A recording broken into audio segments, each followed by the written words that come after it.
Hello, Assalamu alaikum and welcome to mathematics class for standard 7th, chapter 5 lines and angles, part 11. What you're going to learn from this video.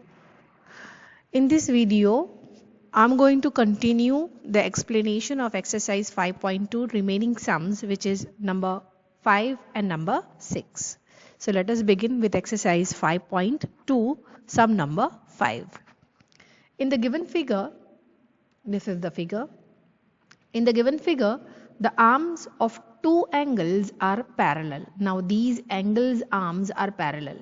You could see AB arm is parallel to DE and BC is parallel to EF.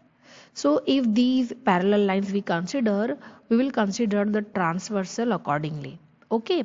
Then one more thing is given to us, that is if angle ABC is 70 degree, that means this angle is 70 degree, then what you have to find? You have to find angle DGC and DEF. So DGC is this angle we have to find, and DEF, that is this angle we have to find. So let us start with number 1 question. First, sub question 1's answer. First of all, let us consider this AB parallel to DG. Okay, when we are considering these arms of the given angle parallel and this BC as the transversal. So BC be the transversal. So I am going to color it for you. The arms which we are considering parallel are AB parallel to DG. So I have taken a blue color for the parallel line, and BC is the transversal, so I have taken red color for it. Now it is very clear. We have to find first question is we have to find the measure of angle DGC. So DGC ये वाला angle होता है, right अब हम देख सकते हैं ये अगर दो पैरेलल लाइन है और अगर ये ट्रांसवर्सल है, सो ABC जो एंगल है ये 70 हमें गिवन है और ये एंगल DGC के जैसा ही है, करेक्ट. ये दोनों कौन से पेयर ऑफ एंगल्स हो गए हैं अगर पैरेलल लाइन और ट्रांसवर्सल है तो?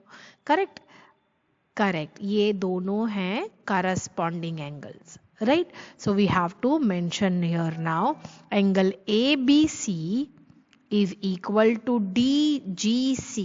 Why? Because they are the corresponding angles. So if ABC is 70, it is given here.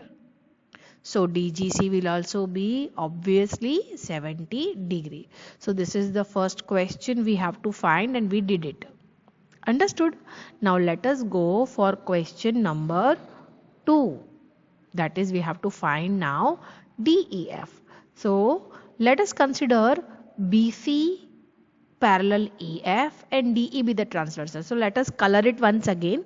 When BC is parallel to EF, so I have taken blue color for the parallel lines, right?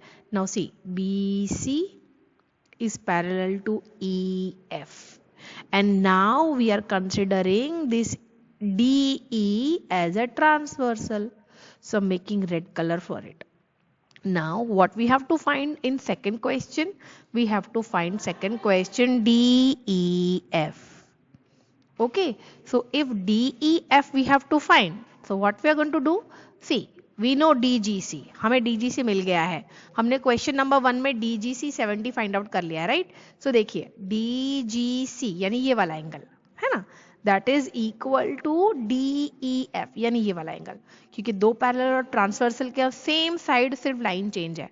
आपको पता चला DGC और DEF अब equal क्यों होंगे? विच relation? Correct, समझ में आया ना, corresponding. Very good. So DEF दोनों इक्वल हो गए. Why? Because they are the corresponding angles. अब DGC हमने 70 डिग्री फाइंड आउट कर लिया है क्वेश्चन 1 से, है ना, ये 1 का सॉल्यूशन में. सो सेम DGC अगर 70 है, सो DEF कितना होगा? वो एंगल भी 70 डिग्री ही होगा। So I hope you understood question number 1 we had found with the given ABC corresponding angles। जैसे ही हमें DGC मिल जाता है हमने इसकी मदद सेकेंड क्वेश्चन के सोल्यूशन में ले ली है। That is again they are corresponding and we have done the work। Understood student? Now let us move ahead with the same exercise 5.2 question number 6। In the given figures below, ये जो नीचे आपको below questions दिए हुए हैं सब में अलग अलग फिगर्स है। कुड सी सब क्वेश्चन 1, सब क्वेश्चन 2, सब क्वेश्चन 3, सब क्वेश्चन 4, है ना। ये चार अलग अलग क्वेश्चंस, हमको चार अलग अलग फिगर्स हैं। इन सभी के लिए हमारा क्वेश्चन एक ही है, decide whether line L is parallel to line M और नॉट। हमें डिसाइड करना है लाइन L और लाइन M, हर क्वेश्चन में लाइन L और लाइन M है और वो पैरेलल है या नहीं है।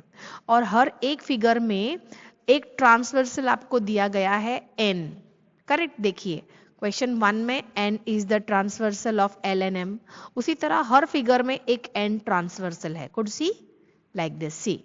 सो क्वेश्चंस के फिगर्स के खाली और पैरेलल लाइंस में डिफरेंस आ रहा है, राइट।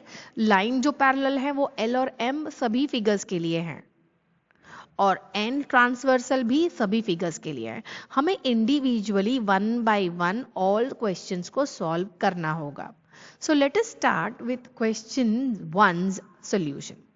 नाउ इस वन फिगर पे आप कंसंट्रेट करें, राइट। यहां पर आप देखें लाइन L और लाइन M ये पैरेलल है या नहीं है, हमें ये डिसाइड करना है। अब इन दोनों लाइन को पैरेलल अगर कोई कर सकते हैं तो वो है एंगल्स के रिलेशन, यानी करस्पॉन्डिंग एंगल्स हैं आपको मिल रहे हैं। अगर आप करस्पॉन्डिंग एंगल्स ढूंढ सको तो उनके वजह से लाइन पैरेलल हम बता सकते हैं। बिल्कुल उसी तरह जैसे कि अगर लाइन पैरेलल हमें गिवन हो कि लाइन L और M पैरेलल है, अगर ये गिवन मिलता है तो हम डायरेक्ट बता सकते हैं भाई करस्पॉन्डिंग एंगल्स हैं, ऑल्टरनेट हैं, इंटीरियर हैं, राइट।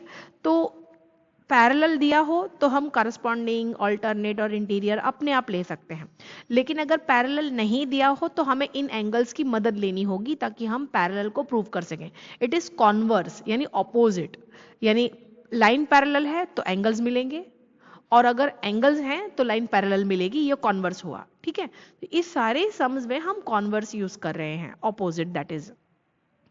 अब अगर ये दोनों जो गिवन एंगल्स हैं, देखिए एक एंगल है, क्वेश्चन नंबर 1 की बात कर रहे हैं हम, यहां पर 126 डिग्री दिया हुआ है और बिल्कुल उसके जैसा ये इंटीरियर पैर है 44, है ना। अगर इंटीरियर पैर यानी ये दोनों को ऐड करने पर sum of interior angle is always supplementary, right. अगर ऐड करने पर 180 आ जाता है तो हमको ये इंटीरियर पैर मिल गया और अगर इंटीरियर पैर है हमारे पास तो हम लाइन L और M को पैरेलल बता सकते हैं, राइट। सो चलो हम ऐड करके देखते हैं। हम लोग ये प्रॉपर्टी लिखेंगे, sum of interior angles on the same side of transversal. हम सम ऑफ इंटीरियर एंगल्स कर रहे हैं which are on the same side of transversal. हम ये करके देखते हैं, चलिए। 126 plus 44 gives you 170 which is not equal to 180, यानी ऐड करने पर 170 मिल रहा है, 180 नहीं मिल रहा।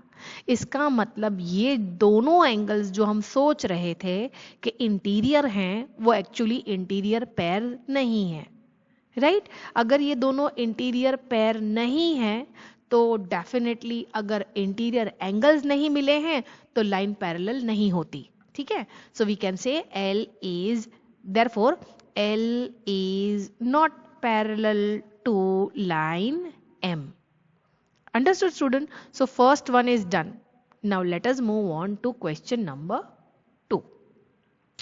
Now in second question we have L and M, two lines are there and N is maybe a transversal. Transversal तो होती है, lines parallel हो या ना हो उनको intersect करने वाली line ट्रांसवर्सल ही कहलाती है। सो ये ट्रांसवर्सल डेफिनेट है, लेकिन L और M पैरेलल है या नहीं हमें फाइंड आउट करना है। Now look at this angle 75। अगर यहां हम 75 ले आते हैं तो इन दोनों को ऐड करने पर इंटीरियर एंगल्स फॉर्म होते हैं या नहीं हमें पता चल जाएगा, राइट। सो इस एंगल को हमें अज्यूम करना होगा, let it be x। So हम लिखते हैं let the opposite angle of 75 degree be x।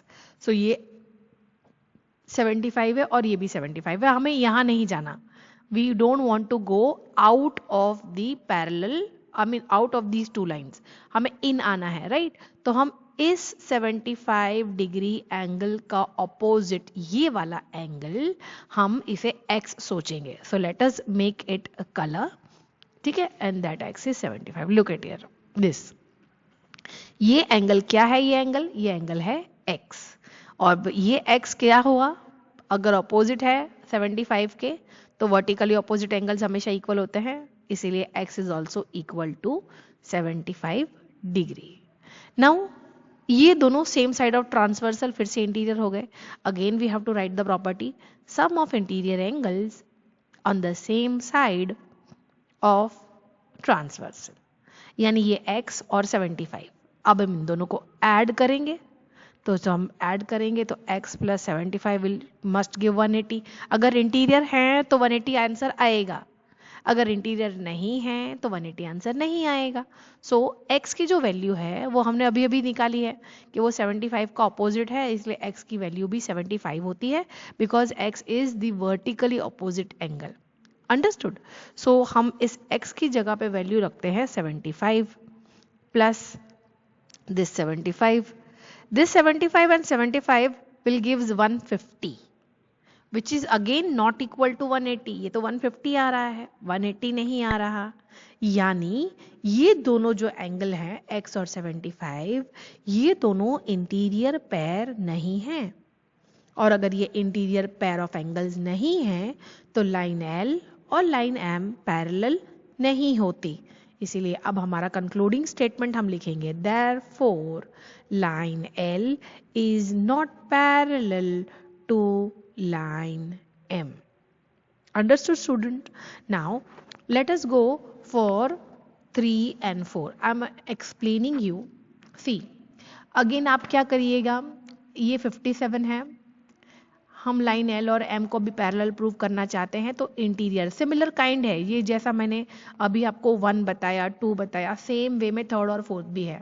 So I am explaining you. सी 57 का ऑपोजिट एंगल ले लीजिए, इस बार आप नाम दे दीजिए y। मैंने इस क्वेश्चन में x लिया है ऑपोजिट एंगल, आप y ले लीजिए। सो 57 का ऑपोजिट एंगल y हो जाएगा। तो ये जो y एंगल है ये y और 123 यानी 57 है ना, x यहाँ पर हम y ले लेंगे तो y 57 के इक्वल होगा। अब y 57 के इक्वल क्यों होगा? क्योंकि वर्टिकली ऑपोजिट एंगल्स है ना। अब 57 अगर हम लोग 23 में ऐड करते हैं, यानी 123 में ऐड करेंगे तो आंसर आएगा 180। यानी हाँ, ये जो दोनों पेयर ऑफ एंगल्स है ना y और 123, ये दोनों इंटीरियर पेयर कहलाएंगे। क्यों कहलाएंगे? क्योंकि दोनों को ऐड करने पर 180 आंसर आया है, और इसीलिए लाइन L और लाइन M पैरेलल होगी। Understood? Now let us go for 4th question. यहाँ पर भी हम 72 का ऑपोजिट एंगल इस तरफ अंदर आना है ना, इसीलिए हम लोग ये वाला ऑपोजिट वर्टिकली ऑपोजिट एंगल ले लेंगे। Suppose this is z। अब ये जो एंगल z आता है ये 72 के इक्वल होगा बिकॉज वर्टिकली अपोजिट। अब 72 ऐड कीजिए 98 में तो कितना होगा? 170 होगा। कितना होगा? 170। यानी दोनों एंगल को ऐड किया आपने, z को और 98 को, तो 170 आपका आंसर आया है, राइट? आपका आंसर 180 आना चाहिए था। अगर 180 आता तो ये दोनों एंगल्स क्या कहलाते? इंटीरियर एंगल्स कहलाते। और अगर इंटीरियर एंगल्स हमें मिल जाते हैं तो हम लिख देते हैं line L is parallel to line M। लेकिन क्योंकि यहाँ पर z और 98 को प्लस करने पर 180 नहीं आ रहा है, यहाँ पर आंसर आपका 170 आएगा। सो 170 अगर आता है which is not equal to, हम इसी तरह लिखकर बताएंगे, which is not equal to 180, therefore line L is also not parallel to line M। यानी 1 2 3 4 ये सारे फिगर्स जो आपको दिए हुए हैं, इसमें लाइन L और M पैरेलल सिर्फ क्वेश्चन नंबर 3 में आती है, बाकी सब में नॉन पैरेलल आती है. Understood, student? So why I have explained you verbally question number 3 and 4? Because this question number 3 and question number 4 is homework for you to be done. Understood, student? I hope you understood. Thank you for watching the video, student. This was the last question of exercise 5.2, and this exercise 5.2 was the last exercise of chapter 5, lines and angles. So with this video, completion of chapter is done. We will meet soon with another video. Till then, have a nice day ahead. Thank you. Goodbye.